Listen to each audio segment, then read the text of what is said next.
Sa NAIA Terminal 2 sasakay ng eroplano ang pamilya ni Marcelino Plaza patungong Iloilo. Lunes Santo lang daw ang maluwag na schedule na nakita nila. Bakit yun ang pinili po ninyo?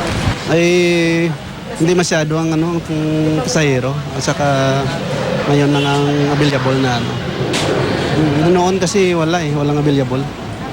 Fully booked na po. So ito wala po masyadong Wala. Mula March 18 hanggang 28, ipinatutupad ng Manila International Airport Authority ang Oplan Holy Week 2016. Mahigpit ang seguridad na ipinatutupad sa mga airport. Yung mga airline partners, we have given them instructions na mag-deploy ng mas marami pang tao, especially sa kanilang mga check-in counters.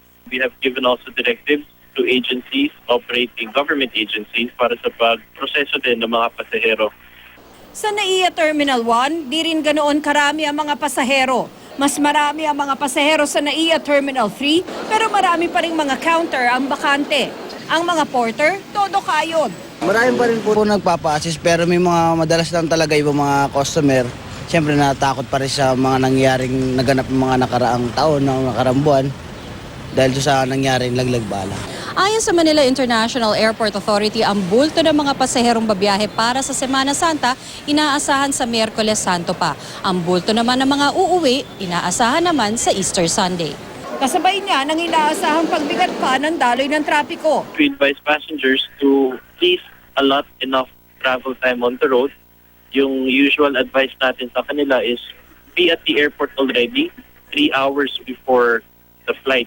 Nagsagawa na rin daw ang MIAA ng koordinasyon sa mga kaukulang ahensya ng pamahalaan, kasama na ang MMDA at mga lokal na pamahalaan para sa inaasahang pagbigat ng daloy ng trapiko. Kung pagbabasehan ng data noong 2015, ang peak ng pag-alis para sa Holy Week ay nitong nagdaang weekend. Noong 2015, umabot ang bilang sa 50,000 para sa lahat ng 4 na terminal ng NAIA. Ang mga umuwi naman noong Easter Sunday, umabot ng 60,000. Sakaling may tanong ang pasahero o mga ilangan ng tulong medikal, may mga help desk sa mga paliparan na pwede nilang lapitan. May mga hotline ding pwedeng tawagan o i-text. Tina Panganiban Perez, Nakatutok, 24 Oras.